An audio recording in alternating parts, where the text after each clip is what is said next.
Buenas tardes, amigos de Secretos de Necochea. Nuevamente continuamos con toda esta nueva aventura que se desarrolla en la zona del mar austral, en Quequén, con la aparición de un submarino. Y tenemos hoy una primicia para Necochea y para todo el país, de entrevistar al escritor Enrique, que nos ha hecho los contactos posibles. Y esto que estoy mostrando constantemente es el lugar donde han desembarcado en su momento los alemanes en 1945, que es la estancia Moromar. Y de aquí pasó, bueno, gracias Enrique Amarante por todo el material que disponés, y aquí pasó con Marcelo Aspirós a reportearlo directamente a él. Bueno, como dijiste, esta historia que ahora, en estos tiempos, son realmente interesantes. El otro día, bueno, estuvimos con quien descubrió un lugar específico a la altura de Costa Bonita, etcétera, etcétera. Pero Enrique Amarante tiene su historia con todo esto de submarinos, de los alemanes en la Argentina, su llegada, y no es de hoy. Con una gran investigación, libros de por medio. Enrique Amarante, gracias por atendernos. Gracias a usted por venir a mi casa y bien recibidos por acá. Ya estuve viendo el video de ustedes, muy interesante. Bien. Hay algo que nos llama la atención porque siempre era el mito si Alemania o alemanes, antes del nazismo, en plena guerra, después de la guerra, estuvieron en la Argentina. ¿Qué pudiste investigar? ¿Cómo te manejaste para llegar a conclusiones y libros de por medio? Perfecto, muy buena pregunta. Mi familia, Focchi, de apellido, o sea, mi familia materna, eran 3 hermanos. Mi abuelo, que vivía en Buenos Aires, en General Belgrano, provincia de Buenos Aires.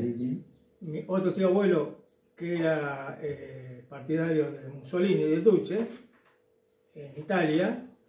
Y el otro era empleado público en Cancillería con Hitler, de Berlín. Era un traductor italiano-alemán, el jefe de traductores.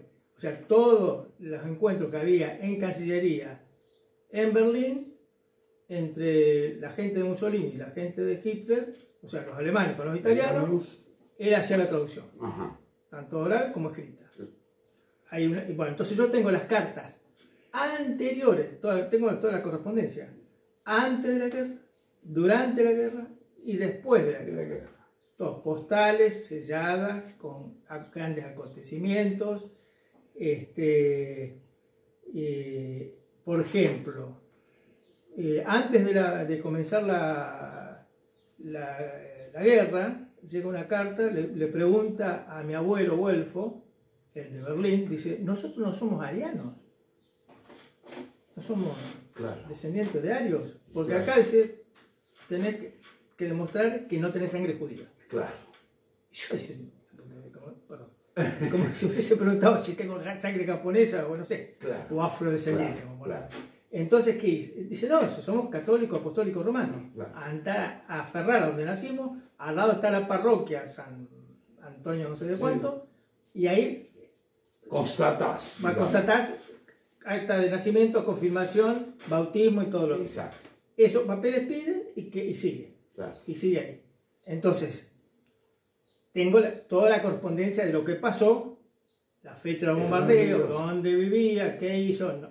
Hay muchas cosas que no habrá contado, muchas cartas que no habrán llegado. Exacto. Y después lo que pasó después de la guerra. Por lo que yo veo... Ahí, después de la guerra. Sí.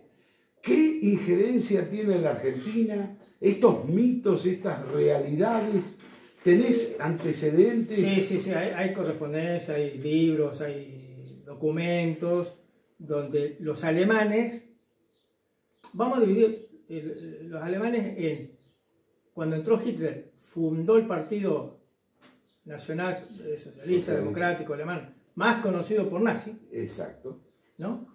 Que era como si fuera el Partido Justicialista, como si fuera Perón vino acá, hizo el Partido Justicialista. Y después estaban los argentinos, que no eran peronistas, que no eran ni justicialistas, eran conservadores, radicales o apolíticos. ¿No es cierto? Esos no eran miembros del partido. Exacto. Alemania desde 1800, a fines de 1800 y pico, hubo una gran colonización agrícola, industrial, en el Gran Buenos Aires, sobre todo en Belgrano, en Coglan, en el norte, El Dorado, Apóstoles, claro. En el sur, los grandes campos, antes de que llegara Hitler al poder. Por ejemplo, Seda Lana, una gran empresa de Strauss, que todavía está la firma esa, tienen campo ahí por General Belgrano, la Benquerencia, y tiene no sé si todavía está Seda Lana. En el año 1929 traen un gerente alemán para que le manejara la empresa. Claro. O sea que ya estaban radicados muchísimos alemanes. Y muchas industrias también. Bien, se habla que en nuestra zona, lo que se llama el Moromar, era de una empresa, Safico o parecido. Sí, era y es. ¿Y era alemana? Sí. Con acciones alemanas. Sí, empresa alemana. Sí, era una empresa alemana, como otras que planteaba. Yo te digo, Seda Lana era alemana. Yo realmente no sé la fecha, vamos a ponerle Siemens, Orran, qué sé yo, claro. Orbis, todas esas eran empresas alemanas. Sobre todo compraban muchos campos. O casualidad, siempre al lado de ríos o de salidas. Claro. Por ejemplo, en Bariloche, salida, paso fácil a Chile. Y a los lagos y a los ríos. En general, mi provincia, muchos campos sobre el río Salado. Sobre el río Salado. ¿No? O más arriba la Benquerencia, que está entre Monte y General Belgrano, a la mitad del camino. En General Belgrano hay un campo que se llama la Guarida del Zorro, capital alemana. Yo estuve ahí en esa estancia, me invitó el dueño y bueno, no me contó nada, pero se pudo corroborar. Sí. O sea que entonces no es descabellado los famosos desembarcos, y que es lo que mostraba Carlos recién, en lo que sería la costa a la altura del Moromar, aquí.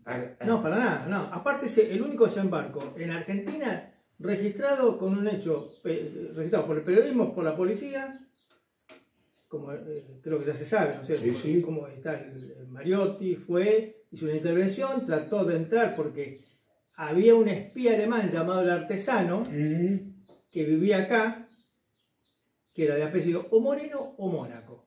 Tengo las direcciones y todo. Uno por donde estaba Joven, antes ¿una barraca? Claro. Uno vivía ahí, Moreno o Mónaco, y el otro vivía por 67 o por ahí. Tengo las direcciones, pero no me acuerdo de memoria. Porque le encuentran a un tal Boheme una libreta de direcciones donde figuraba en ese Mengele, y figuraba estos dos de Necochea, Moreno o Mónaco, y el otro no sé cómo se llama. Después había uno que se había casado con uno de Graphic View, pero no tiene nada que ver. Claro, eso fue después. Sí. Pregunta, no es descabellado, el lugar era de propiedad de alemanes. Sí. Se habla de los submarinos. Sí. Veo que tenés un montón de bibliografías sobre los submarinos, donde participaste vos en estos libros. Sí. Significa que no es descabellado, hay certezas, es real, está corroborado. ¿Cuál es tu mirada? ¿Con respecto al pecio? Sí, al pecio y a los submarinos. No, los submarinos, bueno, acá tengo una carta, que las muestro, no sé si la muestro ahí, se puede ver. Esta carta de la Marina alemana, está marcado con amarillo ahí por los mismos alemanes, o sea, puede haberse pertenecido a un submarino, seguro, donde marca los lugares de desembarco, los lugares donde se entregaron y los lugares de posiblemente un combate que hubo en Caleta de los Loros, Bahía Creta. Eso está marcado ahí en esta carta. En esa carta. Yo la tengo la carta, y en la punta, no se conoce esta carta, yo no la he visto. Y en la punta está Necochea. Está Necochea, sí. Hay una carta que está más ampliada, pues yo la hice por la parte más importante. Está, no sé si Copetona, Orense. Sí, Claromecó, Claromecó y acá. Sí, Claromecó. Claromecó. Sí. Bueno. Y después tengo documentos también. Muchos documentos son secretos, otros son de fotocopia de coleccionistas particulares o sacados de internet, de los avistamientos. O sea, estos desembarcos que están acá están corroborados por documentos oficiales. Oficiales. Sí, sobre todo, por ejemplo, hay uno de un tal Piva, que era un almirante. Hay documentos firmados por Izar Rojas, que era capitán de fragata en ese momento, sobre avistamiento en San Clemente, o sea, lo mandaban a hacer la intervención. Se nota que era de servicio de inteligencia, Sí, algo así. claro. Amarante, si alguien le pregunta hoy, entonces es probable lo que se ha encontrado en estos días o que se ha hecho público en estos días, Sí, no es descabellado, no. Puede ser un submarino, Sí, puede ser sí. otro barco. ¿Cuál es su mirada? No, yo de la parte náutica tengo que preguntarle al amigo Vicente Enrique. Claro. Me olvidé el apellido. Silva. Claro. Él es el que hizo la investigación, el que encontró, el que sabe de investigación submarina. Yo de barco Poco y nada. Estaba dentro de un submarino, el conozco, estaba en el Museo Naval, estaba en la base submarino, tengo mucha documentación, pero nada más. Pero una cosa importante para corroborar también, perdóname que tengo acá. No. A ver, ¿dónde está la documentación? Perdóname. No, tomate tu tiempo. Todo esto está corroborado. Sí, acá hay. Por lo que hemos visto en alemán, en inglés, en varios idiomas. En alemán también, sí, tengo claro. En alemán. Estos son documentos, telegramas secretos, son 5 o 6.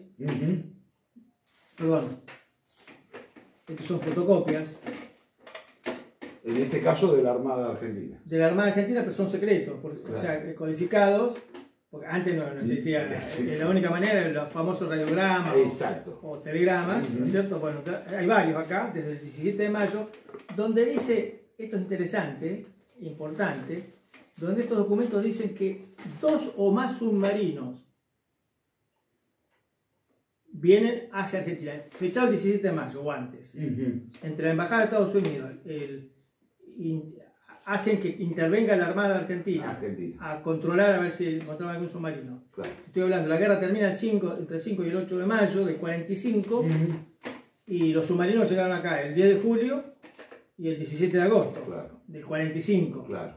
Esos 2 submarinos. Posiblemente venía otro más. Y una cosa interesante que dicen en estos telegramas o algún documento es que posiblemente esos 2 submarinos que dijeron que no se conocían ni sabían estaban comunicados entre sí.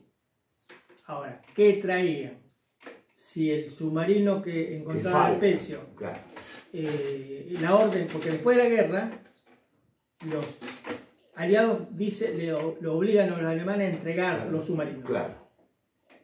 El almirante Tenis, que había sido nombrado sucesor, era el contraalmirante, el jefe de la Armada alemana, y sucesor de Hitler, porque supuestamente o desapareció, se suicidó, bueno, hay 2 teorías de eso. Es otra historia,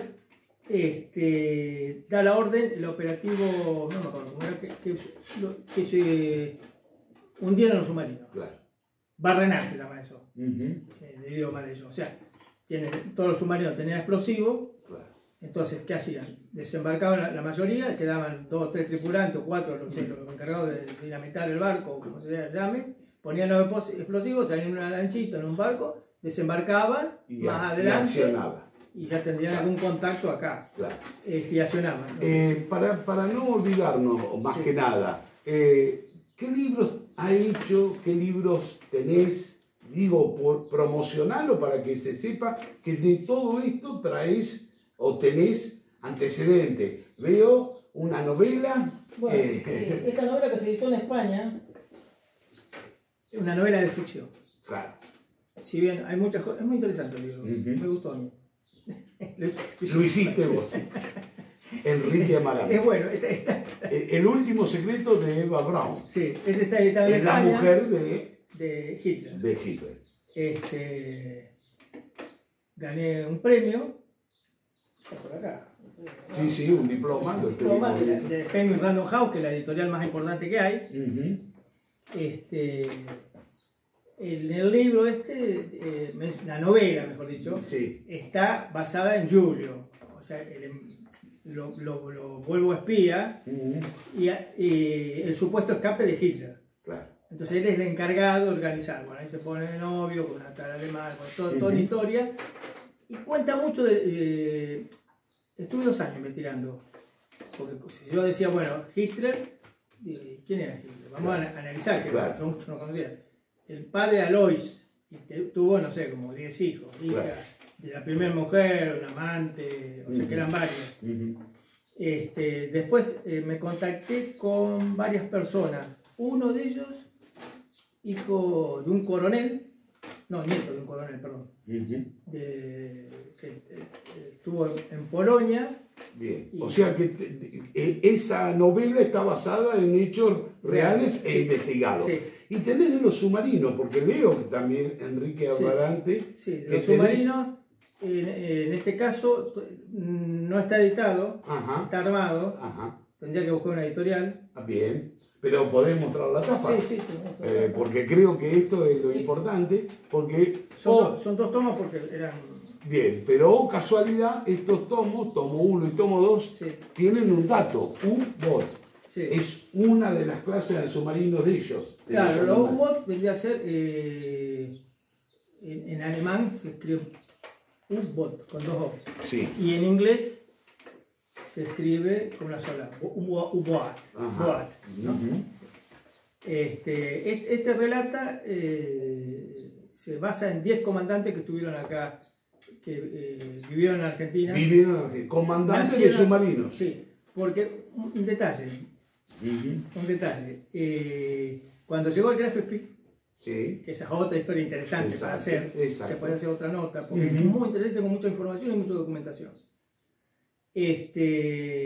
200 de los 1000 y pico de marineros, oficiales, Claro, sí. 200 se escaparon, entre comillas, o con la ayuda de la embajada, a Alemania. Se incorporaron Claro. a la Armada nuevamente. a la Armada nuevamente, y 20 de ellos llegaron a comandantes de submarinos, que no es fácil. De esos 20 quedaron 4 vivos. Bien. De los esos 4, 10 vivieron acá. Es apasionante, bueno, por eso son de los secretos de Necochea que hay. Y Amarante es uno de ellos, con un montón de secretos de historia. Te agradecemos de corazón. No, agradecido soy yo, y espero que llegue. Quería destacar que yo me había conectado con este señor Silva por intermedio de un amigo, porque yo me enteré de que habían hablado mucho de quién lo había encontrado, qué sé yo, Sí. y aparentemente el verdadero había sido él. Entonces por eso yo hablé con él, muy gentilmente vino a mi casa, me explicó todo cómo había sido y lo contacté con ustedes. Claro. Que ya falta, ya estamos en estas horas, continuamos con Secretos de Necochea y esta verdadera historia del submarino.